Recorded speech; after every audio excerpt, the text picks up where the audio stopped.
देखो, जो ज़हनी तनाव या स्ट्रेस है ना, जो इम्तिहान की वजह से आता है या वैसे ओवरऑल भी आप ज़िंदगी में देखेंगे तो इसकी मेजर दो वजूहत होती हैं। या तो स्ट्रेस इस वजह से आता है कि जब आपकी एक्सपेक्टेशंस अनरियलिस्टिक होती हैं और हायर साइड पे होती हैं, आपको खुद से भी वो महसूस हो रहा होता है कि ये अचीव होना ज़रा मुश्किल है या नहीं हो पाएंगी। दूसरी सिचुएशन ये होती है कि जिसमें आपकी एक्सपेक्टेशंस या गोल्स जो आपके होते हैं वो अनरियलिस्टिक नहीं होते, वो रियलिस्टिक भी होते हैं और अचीवेबल भी होते हैं, लेकिन आप अपने पोटेंशियल के ऊपर काम नहीं करते, तो इस वजह से भी स्ट्रेस आता है। मेजर स्ट्रेस यही है। अब देखें ना कि पूरा साल आप एक एजुकेशन में आते हैं और फिर पता भी होता है कि इसका एग्ज़ाम भी होना है और ये जो बुक्स हैं इसी सिलेबस में से होना है, तो अब अचानक से जब वो चीज़ करीब आ गई है, डेट शीट लग जाती है, तो फिर हम ज़हनी तनाव महसूस करते हैं। ऐसा क्यों? कि हमें फियर होते हैं कि पता नहीं कैसे मार्क्स आएंगे, कैसा इम्तिहान होगा। उसकी एक बड़ी वजह यह है जो मैंने आपको अभी बताई कि हमने अपने पोटेंशियल पे वर्क ही नहीं किया होता। और अनरियलिस्टिक एक्सपेक्टेशन किस सेंस में, अगर मैं आपको ये समझाऊं कि एक सब्जेक्ट है जिसके ऊपर आप चाहते हैं कि 100 में से 100 मार्क्स लिए जाएं। अब 100 में से 100 मार्क्स आना किसी हद तक आप कह सकते हैं कि रियलिस्टिक भी हैं, किसी के लिए हो सकते हैं अनरियलिस्टिक, लेकिन ये रियलिस्टिक हैं कि हो सकते हैं। लेकिन उसके लिए कुछ रिक्वायरमेंट्स हैं। रिक्वायरमेंट्स क्या है कि आपको उसकी पूरी प्लानिंग करनी है, टाइम डिसाइड करना है, पोटेंशियल के ऊपर जाना है, फिर उसकी प्रैक्टिस करनी है, सेल्फ असेसमेंट करनी है, उसकी टेस्टिंग है। अब जब कि आप ये नहीं कर रहे, लेकिन एक्सपेक्टेशन यही है कि मैंने 100 में से 100 मार्क्स लेने हैं, तो अल्टीमेटली ये चीज़ आपको स्ट्रेस के ऊपर लेके आएगी। इसमें आपका सबसे सलूशन अच्छा ये होता है, एक तो आप अपने आप को डिफ़ाइन करें कि आपके कंट्रोल में क्या चीज़ है और कौन सी चीज़ें आपके कंट्रोल में नहीं हैं। ये जब आप सेग्रीगेशन करेंगे तो फिर इसके ऊपर आप वर्क करेंगे। जो चीज़ें तो आपके कंट्रोल में हैं उनके ऊपर आप काम करना शुरू करेंगे, और जो चीज़ें आपको पता है कि मेरे कंट्रोल में नहीं हैं तो उसके ऊपर आपको फिर ज़्यादा फोकस करने की ज़रूरत ही नहीं है कि आप उस चीज़ को सोचते रहते हैं। अब नॉर्मली होता क्या है, अगर आप एग्ज़ाम के वाले से या स्टूडेंट के तौर पे बात करें तो आपके कंट्रोल में क्या चीज़ें हैं। नंबर 1 आपका एटीट्यूड, कि आप वाकई क्या ये एटीट्यूड रखते हैं। और एटीट्यूड सिर्फ कहने से नहीं है, ये आपकी पर्सनैलिटी रिफ्लेक्ट करती है कि आपका वाकई एटीट्यूड है कि आपने इतने मार्क्स लेने हैं, A+ ग्रेड लेना है। अच्छा, दूसरा है फिर अगर एटीट्यूड आपने ये बना लिया तो फिर टाइम चाहिए, आपको टाइम डिसाइड करना है। फिर आपकी प्रायोरिटी, लेकिन ज़िंदगी में बीइंग अ स्टूडेंट अगर आप एनालिसिस करें तो रूटीन में कुछ वर्क्स होते हैं, आप कई एक्टिविटीज़ कर रहे होते हैं, स्टडी के साथ आउटिंग भी करते हैं, कुछ गेम में भी पार्टिसिपेट कर रहे होते हैं, दोस्तों के साथ भी टाइम आपने देना होता है, और कई एक्टिविटीज़ हो सकती हैं, कोई थोड़ा फिरना फराना भी होता है हमारे जिस तरह से कल्चर है।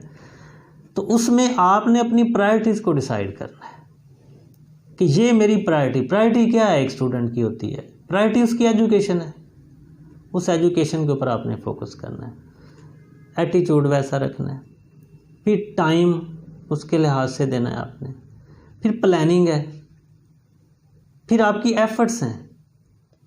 ये सारी चीज़ें क्या हैं, ये आपके कंट्रोल में है, इनके ऊपर आपने करना है। अब आपके कंट्रोल में क्या नहीं है ये भी पता होना चाहिए।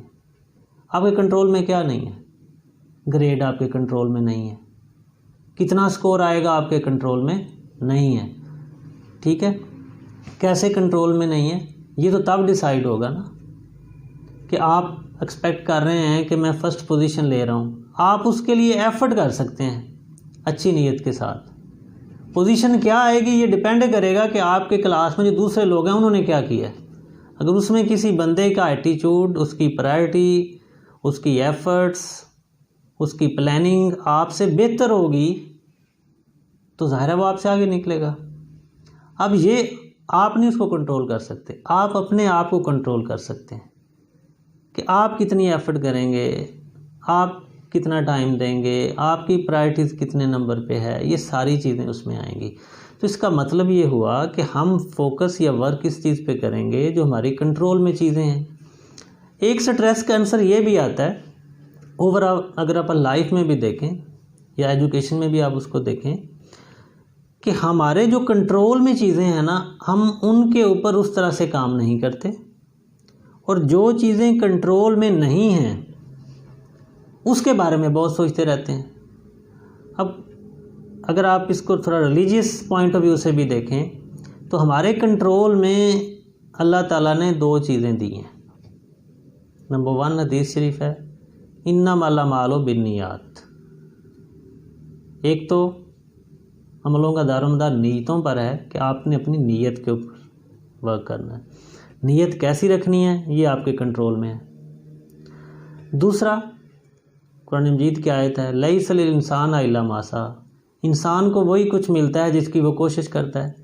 तो इसका मतलब ये हुआ कि ये दोनों चीज़ें अल्लाह ताला ने इंसान के कंट्रोल में दे दी कि अच्छी नीयत रखे और कोशिश पूरी करे। रिज़ल्ट आपके कंट्रोल में दिया ही नहीं है। हमारी प्रॉब्लम क्या है, अक्सर औकात हमारी नीयतें ठीक नहीं होती। अगर नीयत ठीक होती है तो एफर्ट पूरी नहीं होती। अच्छी नीयत के साथ कोशिश का मतलब अगर आप कभी गहराई में सोच के देखें तो आपको पता चलेगा कि हम कितने काम हैं जो अच्छी नीयत के साथ भी और पूरी कोशिश के साथ भी करते हैं। चले मान लिया अगर नीयत भी बहुत अच्छी है, कोशिश भी पूरी है, रिक्वायर्ड रिज़ल्ट नहीं मिले, फिर आपकी डायरेक्शन के ऊपर देखने की ज़रूरत है। क्या आप सही डायरेक्शन में एफर्ट कर रहे हैं? फिर आपको उस डायरेक्शन के ऊपर काम करना है। रिज़ल्ट फिर भी अल्लाह ताला के पास है। ये चीज़ जब हम समझ लें कि कंट्रोलेबल क्या है और अनकंट्रोलेबल क्या है, इस वे में आप अगर आगे बढ़ें तो आपकी लाइफ में ओवरऑल स्ट्रेस कम हो सकता है। अब जहाँ तक हम एग्ज़ाम की बात कर रहे हैं, प्रॉब्लम ये है कि हम एक्चुअली जब एक न्यू ईयर स्टार्ट होता है उसमें जो हमारे कंट्रोलेबल फैक्टर्स हैं, जैसे मैंने कहा हमारी प्रायोरिटी, हमारा एटीट्यूड, टाइम, एफर्ट, ये हम उसकी एक प्लानिंग करेंगे, उसके मुताबिक अपने आप चीज़ों को देखेंगे।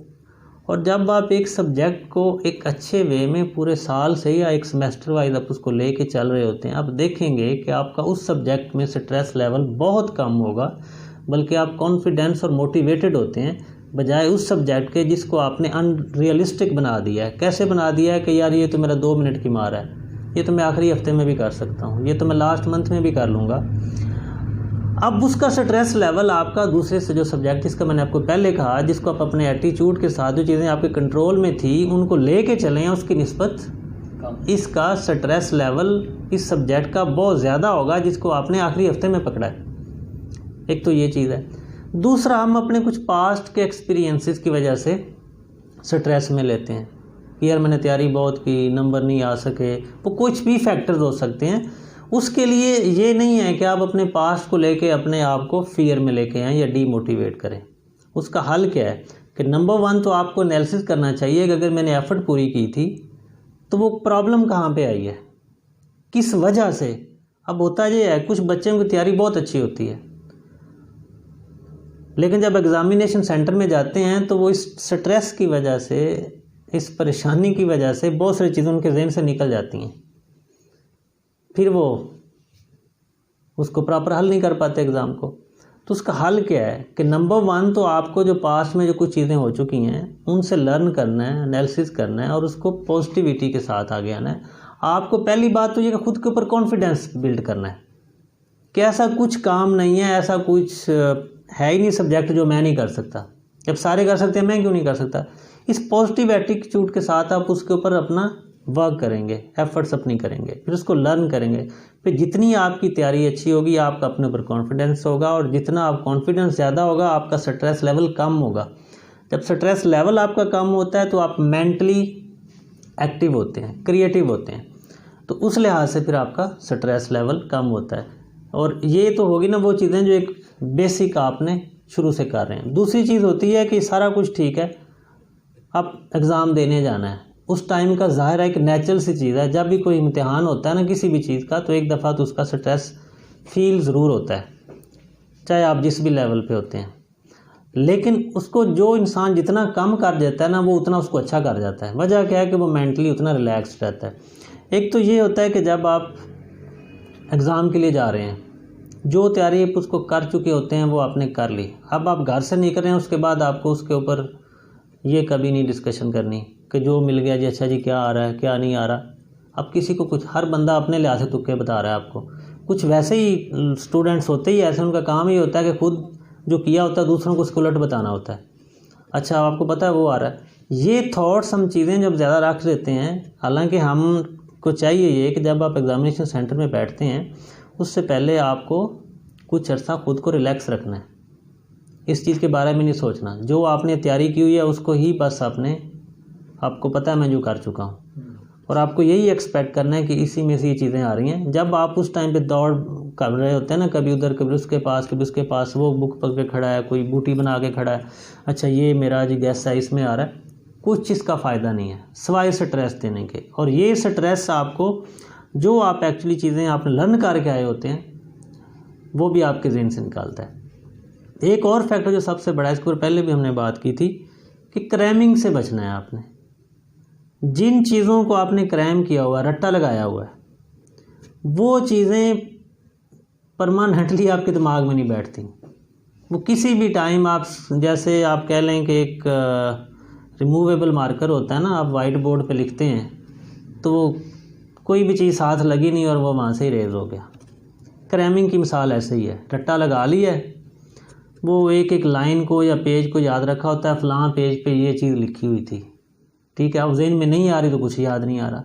जब आपने लॉजिक्स के साथ, मैंने बताया था कि वाई, हाउ, व्हाट, ये जिस तरह की क्वेश्चनिंग करके कोई चीज़ करते हैं उसकी लॉजिक्स आप में बैठती हैं, आप उसको लर्न करते हैं। जब आप लर्निंग की सिचुएशन में आते हैं तो फिर आपको स्ट्रेस का लेवल भी कम आता है। दूसरा एक ये आप ज़रूर करके आएँ, एग्ज़ाम से पहले थोड़ी मॉर्निंग में एक्सरसाइज ज़रूर करके आएँ। एक्सरसाइज आपको मेंटली रिलैक्स करती है, स्ट्रेस के लेवल को कम करती है।